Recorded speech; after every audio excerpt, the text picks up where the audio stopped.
Indian news Himachal के digital platform पर आपका स्वागत है और आज हम बात कर रहे हैं पहाड़ की उस जवानी की, पहाड़ के उन लोगों की जो अपनी ज़िंदगी को इतनी बेहतरीन देवभूमि में जीते जीते कहीं ना कहीं नशे की गिरफ्त में आते हुए दिखाई पड़ रहे हैं। ये नशा उन्हें अंदर से खोखला करता चला जा रहा है, ये नशा उन्हें अंदर से इस लायक करता चला जा रहा है जहाँ पर वो अपने रोज़मर्रा के कामकाज भी ढंग से नहीं पूरे कर पाते। दरअसल पंजाब, हिमाचल और जम्मू कश्मीर का ये जो जंक्शन है, यहाँ पर इतनी आसानी से नशे का कारोबार हो जाता है जिसमें लोग गिरफ्त में आते चले जा रहे हैं। कच्ची शराब हो या अवैध शराब हो, हेरोइन का धंधा हो या फिर गोलियों के ज़रिए नशे के आदी लोगों की बात हो या फिर स्थानीय तौर पर मिलने वाला चिट्टा हो, ये नशा इतना आसानी से अवेलेबल है कि इसकी जकड़ में पंजाब को तो छोड़िए, हिमाचल के पंजाब के सरहदी इलाकों के साथ साथ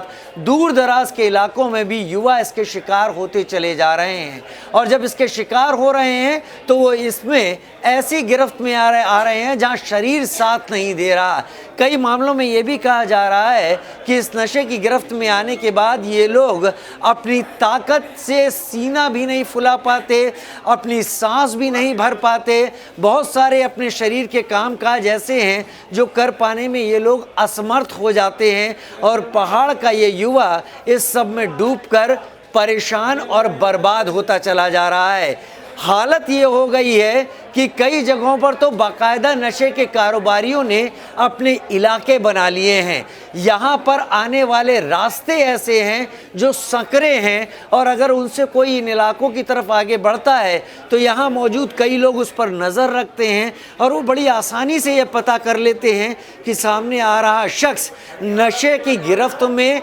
नशे की खरीद में आने वाला है या फिर पुलिस का शख्स है, पड़ताल करने के लिए आ रहा है। और अगर वो नशे की गिरफ्त में है, ख़रीदने के लिए आ रहा है, तो यहाँ के लोग उसे रास्ता तक बता देते हैं कि कहाँ पर ये नशा मिलेगा और फिर वहाँ पर जाकर नशा मिलता है। फ़लसफ़ा सिर्फ इतना होता है कि जो भी होता है कैश में लिया जाता है और नशा दे दिया जाता है। पुलिस के पहुंचने से पहले चीज़ों को अंडरग्राउंड कर दिया जाता है। तो एक बड़ी कोशिश हिमाचल को नशा मुक्त करने के लिए पुलिस की उस कोशिश की है, उस ऑपरेशन की है, जहां पुलिस को ऐसे संभावित इलाकों को घेर कर सघन तलाशी करनी होगी। इन सब कामों में शामिल लोगों को पकड़कर सख्त सज़ा दिलवानी होगी, नहीं तो पहाड़ का मौसम पहाड़ के ही काम नहीं आएगा, पहाड़ की जवानी पहाड़ को बेहतर करने के काम में नहीं आएगी। खाना और रोटी पाने के लिए तो मेहनत करनी पड़ती है, नशा इस लायक ही नहीं रखेगा कि उतनी मेहनत की जा सके, तो शरीर को खाने के लिए नहीं मिलेगा और नशे में जवानी, शरीर दोनों ही बर्बाद होंगे। इंडियन न्यूज़ हिमाचल पर यह मुद्दा हम आपके सामने इसलिए रख रहे हैं कि आप भी समझिए, क्या आपके घर में, क्या आपके जानकार में कोई ऐसा है जो यूं ही उदास किसी कोने में पड़ा हुआ है, या वो यूं ही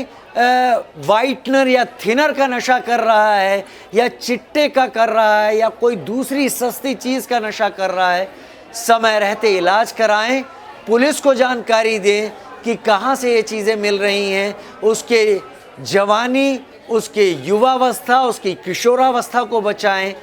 पहाड़ को बचाएं।